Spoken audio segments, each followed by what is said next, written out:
The following program is rated MA-LSV. It contains strong language, sexual situations, and violence. It is intended only for mature audiences. Finally, show with the balls to call it like it is. Rated R Safety Show on Safety FM. Countdown to audio torture. The Rated R Safety Show starts in 3, 2, 1. Let the eardrum pain begin. Forget the corporate bullshit. This is the Rated R Safety Show with your host, it doesn't matter who the host is. Well, hello and welcome to an all-new Rated R Safety Show. Today is Wednesday, February the 19th, day 50th of the year, and only 316 days remaining before we see the 2021. I don't know how excited you can be about that, but still, it's some exciting times. Anyways, we are streaming to you live on safetyfm.com and on safetyfm.live. You can also see us on these different mixing platforms of video content, that be it Facebook, YouTube, Mixer, and of course, Twitch. I think the one that really got us all started throughout the whole thing. But anyways, how are you doing today, especially it being hump day? Oh, yes, hump day.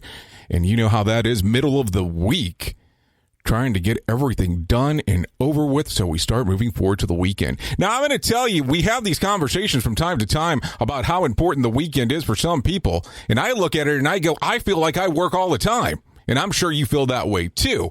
So the weekend or a day of the week really doesn't matter to me as much as, whatever I have going on.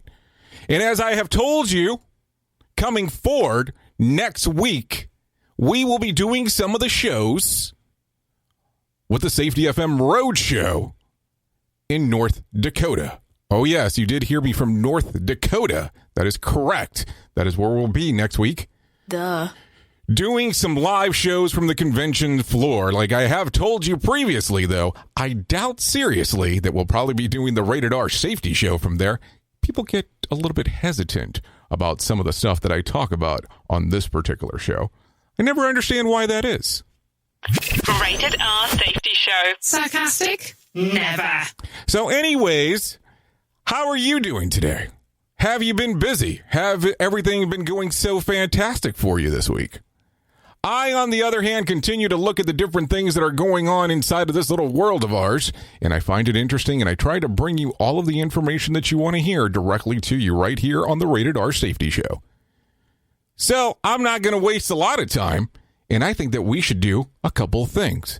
Maybe with one of them starting off with the news. Listen to our host Of the Rated R Safety Show. self-implode on our airwaves, only on Safety FM. Here is the news on the Rated R Safety Show. So, taking it from the top, ladies and gentlemen, let's have the conversation. The stock values of suppliers of processing chips are taking a hit as Apple stock stumbles amid the coronavirus outbreak. Intel, Micron, and Broadcom, all which get huge chunk of revenue from supplying Apple, report minor stock slips on Tuesday. Apple also finished Tuesday down 1.83%. Now, as you are aware, we've been talking about this coronavirus for some time now, and we were aware that some things were going to start taking effect inside of the global economy because this is having an effect across the world, and there is some scare tactics that are taking place, of course, with all of this information that's going on out there. And I know that we talk from time to time that you have stocks. We have stocks. We all are doing the stock gimmick. So we want to make sure that as you're doing that, you are protecting what you're investing in. So take a look at some of the stocks that you might have. Now, I am not sure if you are an investor when it comes to Apple. I'm not sure if your mutual funds are actually covering inside of that department. So let's just make sure that if they are, you are taking a look. Now, don't get all afraid and go run off and do it. Now, keep in mind that I cannot give you really good stock tips. I'm just saying take a look. I normally do anything that's based off of a 70-year track record. Duh. Anyway, let's continue. Are the end of times upon us? We had a kind of a brief conversation about that yesterday. So let's continue on what this particular news story says.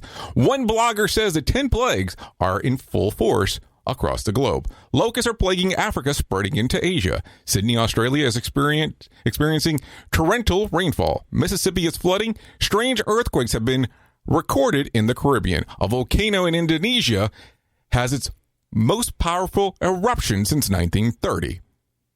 Obviously, the coronavirus is turning into a global problem. African swine fever is hitting animals in China. Swine flu is breaking through Taiwan. Bird flu is breaking out in China.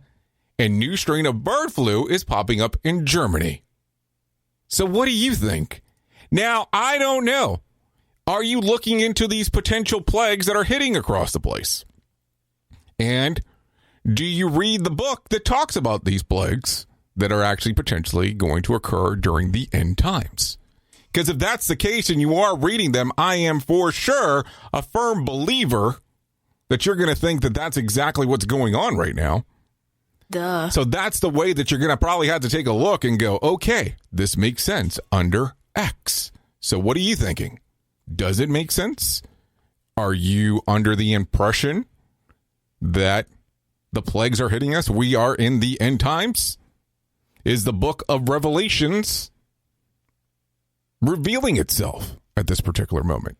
I don't know. I'm just asking the question, and I know that we talk about some things here, and we talk about some different things, but we mostly talk about things that are going on inside of the safety world. Now, depending on where you're located as you're listening to the show, this could have an impact on your day in and day out life.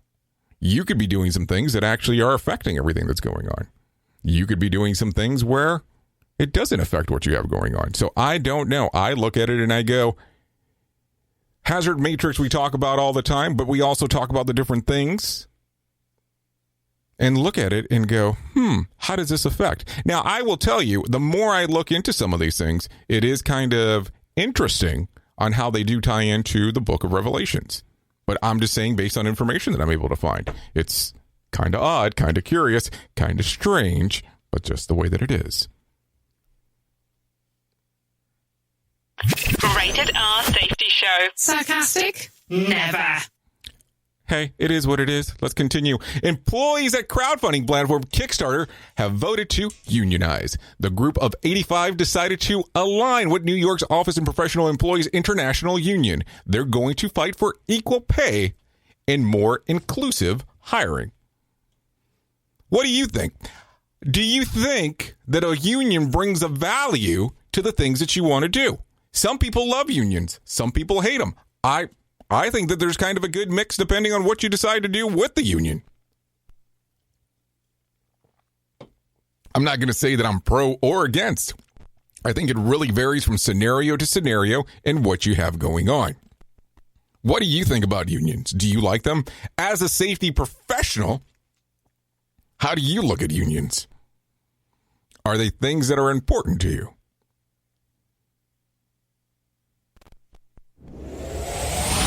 Bringing you information you never knew you cared about.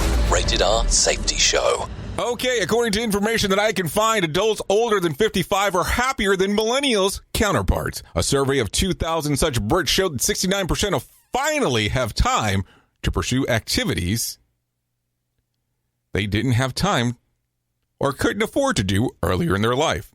Another 74% say that exercise at least once a week. Another 31% get to music festivals once a year. And 17% get to a concert once a month. Now, I think that that's interesting if you're able to pull those things off, because that's kind of always fun if you're able to go to a concert here or there. But also at the same time, too, as you get older, and if you did budget and plan properly, you are probably able to retire. And you are able to have money to do things that some people that might be in the younger demo cannot afford currently. Duh. And that's kind of the way that that goes on that particular aspect. So this might be some skewed numbers depending on how you look at it. Of course, I'm going to be happier if I'm able to do a lot more things with my time opposed to being stuck at work all the time. But it also depends what you do for work. Because if you don't like what you're doing for work, yeah, it sucks. And then you don't want to do anything when it comes to that. But if you're like some of us that are blessed enough that love, and I say love what you do, you'll never work a day of your life. That's just kind of the way that it goes. Duh. Anyways, let's continue down the path. Here we go. Elon Musk isn't impressed with fellow billionaire Bill Gates, who purchased an electric Porsche. After Gates announced the buy, Musk tweeted, "My conversations with Gates must have been underwhelming." TBH. Obviously, the salty over Gates not buying a Tesla. What do you think? Do you think that it matters what kind of a vehicle you actually get? Does it play a factor to what the things that are going on? I don't know. I look at it and say, hey, everybody's different. Everybody wants to come to the show. Teslas seem to be really good vehicles. And I'm not saying that they're not cost effective. I'm just saying that there's one of those things that I'm pretty sure that if Bill Gates wanted a Tesla, he could afford one. But I'm wondering if he was waiting for the Cybertruck. What do you think? I don't know. By the way, I do see the people commenting in the chat. I'm not ignoring you, just trying to get through some of the stuff here. So don't worry. I see you there. If you have any questions, just go ahead and shoot them across. We'll be able to answer them to the best of our ability as we move forward, of course. Duh. Okay, let's continue. A basic statistical analysis shows that the coronavirus is 20 times more deadly than the common flu. I think we kind of already knew this. Seasonal flu fatalities show that they're about 0.1%. But one analysis does simplify the match. And here we go. There have been 44,672 recorded cases in China of the coronavirus and 1,023 reported deaths. That's over 2% fatality. So if you look at it, as we have been discussing already with the different things that we keep on hearing about the coronavirus, where are the numbers coming from? Because as I look at this, there's something wrong. And there's been a combination of what it sounds like scarcity and actually reality between the two different things. I don't know. I keep on looking at it and I go, when are we going to get real numbers, and why are we so hesitant about actually giving those real numbers to our world? This show is almost as enjoyable as hearing the sound of the toilet flush. Rated R Safety Show on Safety FM. So here's a question for you real quick. Can snake venom cure cancer? Oh yeah, you heard me correctly. Can snake venom cure cancer? A team of the University of Northern Colorado thinks so. They have effectively been able to identify different snake venoms that kill various cancer cells, particularly breast cancer and colon cancer. Other varieties destroy melanoma. So think about that for an interesting moment. That could become very strange and very interesting as we move forward. Duh. But the problem is killing cancer cells and not the human cells at the same time. Of course, there's always a twist to everything, it always seems like. Duh. The team researching the topic says that they're hoping to refine the research and eventually get to clinical trials. So how in the hell do you kill cancer virus or the cells without killing the human cells portion? I keep on looking at it and I go, there has to be a happy medium, because of course we talk about these different things and we talk about this different aspects on what you can do in regards of chemo, which is pretty much killing the cancer but trying not to kill the host. But those are the things that go on there. But man, how realistic is it going to be using snake venom? I don't know. I'm asking you. Can you answer the question? Because I don't know. That's why I sit here and talk about the things that I talk about on a daily basis, because that's just the way that it works. Duh. Okay, let's continue. 2 counties in Oregon have gathered signatures to put secession referendum on the November ballot. That would empower counties that border Idaho to become part of the state. Oh yeah, you heard me correctly there. Duh. The Greater Idaho movement was born from frustration with many state policies governing Oregon. We tried voting those legislators out, but rural Oregon outnumbered and our voices are now ignored. This is our last resort, one organizer told the USA Today. So I'm pissed off about the state that I actually live at. So instead of me moving states, I'm going to ask for power to the county that I live in to be part of another county, another state. I'm not going to get my ass up and move from Oregon. I'm just going to ask you to blend Idaho as part of where I'm at in Oregon. Duh. I don't know. I keep on looking at some of these things and I question some of the stuff that happens out there from time to time. And I know that we live in a society that give it to me now scenario.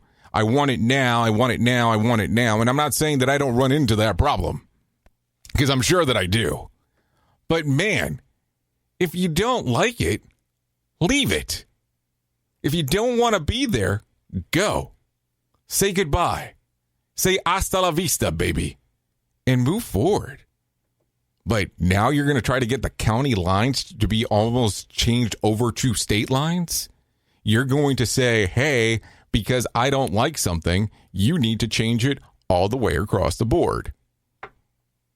I mean, is that a realistic approach? Is that something that you think that should change? So let's use, for example, that I live in this area of Oregon that's trying to change these county lines to change it into a different state. And I like it there. And there's not that many of us that want to go into Idaho as part of the state. But by some miraculous thing, we end up moving to Idaho. How does that work? And what are the state laws in Idaho? How different are they than the ones that are available in Oregon? Doesn't Oregon have legal marijuana? Don't they not have, or I believe they're one of the states that do not have sales tax. What about Idaho? I mean, these are things that you're going to have to consider and think about. And then if you go to Idaho and you don't have sales tax in Oregon and you go to Idaho, are you going to ask for a special exception because you are now part of Idaho? And when you were in the state of Oregon, you had special privileges that you no longer have? Don't you think that's a little bit asinine? Duh. I don't know. I'm just saying out loud. Just think about it for a moment. Anyways, let's continue down the path. Walmart isn't ready to adjust down their sales forecast amid the coronavirus outbreak. CEO Doug McMillon says that it's too early to see how bad things will get. Walmart currently operates in over 400 stores in China, and they have reduced hours, and they have reopened as fewer staff members have become available. So I don't know. I know that a lot of the stuff that's going on in China, if you take a look at the news stories, and I can only go based on what we can find because I'm not in China, so I think you know that. Duh. But you have to look at it and go, hey, there's very big limitation to the amount of things that you can do there.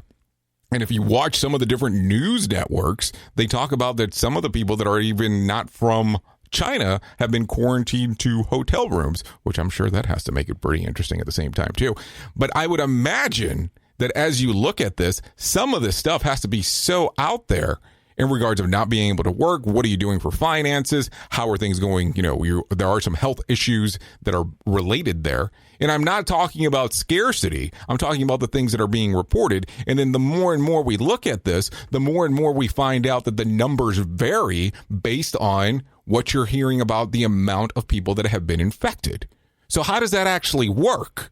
Does it work from a legitimate standpoint that we are getting accurate numbers? So where is the inaccuracy? Is it coming from what's being reported of the actual numbers, or is it less, or is it more? This is all I want to know. Duh. I mean, I'm just saying, because we need to figure these things out, opposed to just kind of sitting there and going, hey, I have no clue what's going on.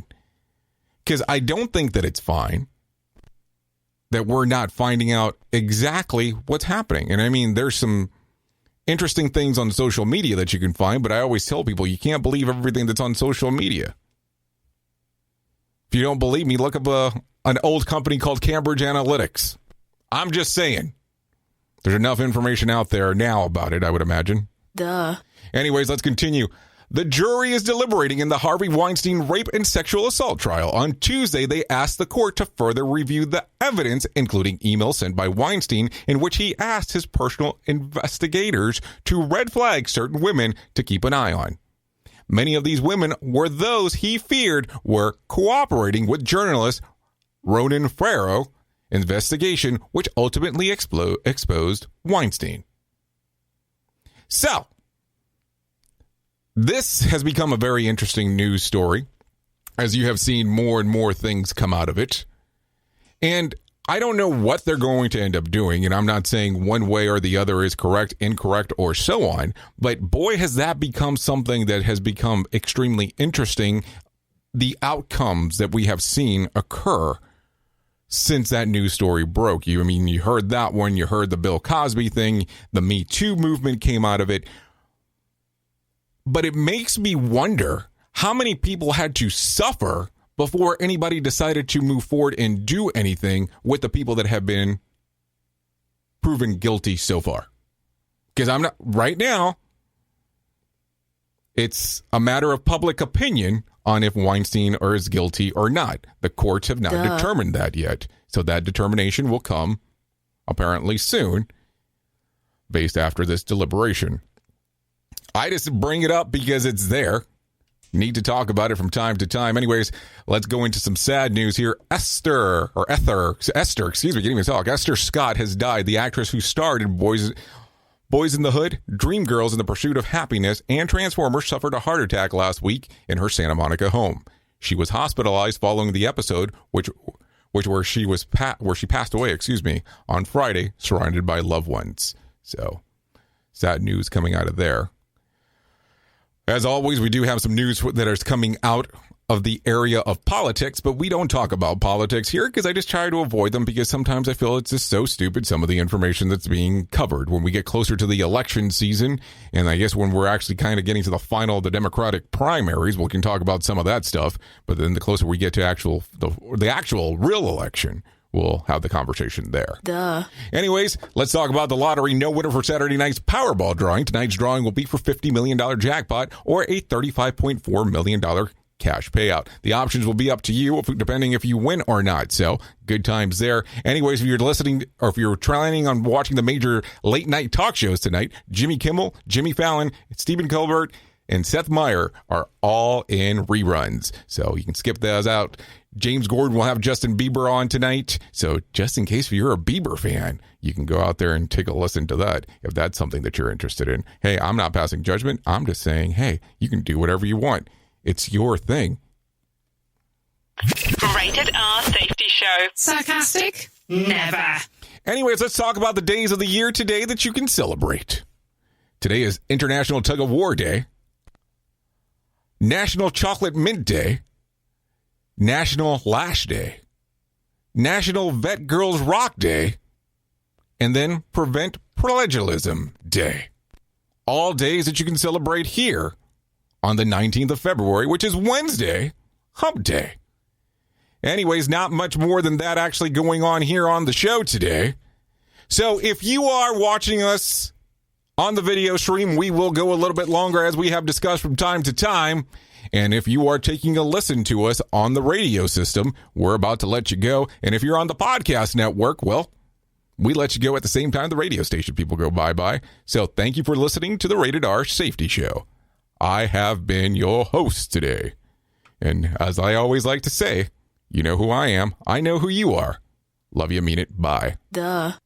Oh, did I say that? Or did I forget to say that? Love you, mean it. Bye. The views and opinions expressed on this podcast are those of the host and its guest and do not necessarily reflect the official policy or position of the company. Examples of analysis discussed within this podcast are only examples. They should not be utilized in the real world as the only solution available, as they are based only on very limited and dated open source information. Assumptions made within this analysis are not reflective of the position of the company. No part of this podcast may be reproduced, stored in a retrieval system, or transmitted in any form or by any means, mechanical, electronic, recording, or otherwise, without prior written permission of the creator of the podcast, Jay Allen. This show is almost as enjoyable as hearing the sound of the toilet flush. Rated R Safety Show on Safety FM.